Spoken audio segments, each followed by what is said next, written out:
अपराध क्षमा करबे राजकुमारी उषा আমি তোমার পিতার নির্দেশে তোমার স্থান কক্ষে প্রবেশ করেছি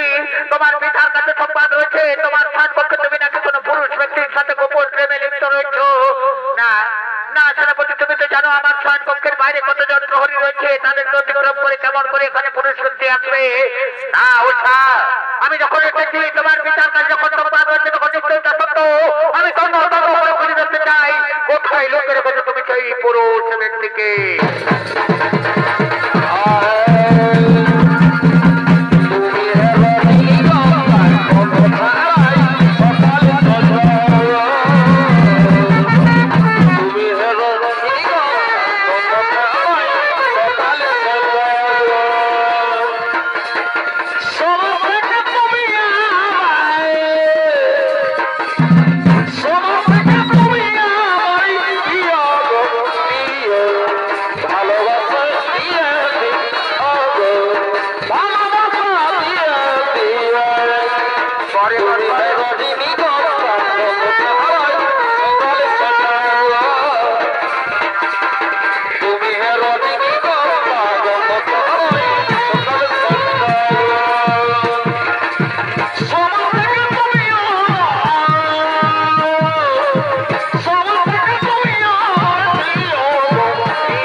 ও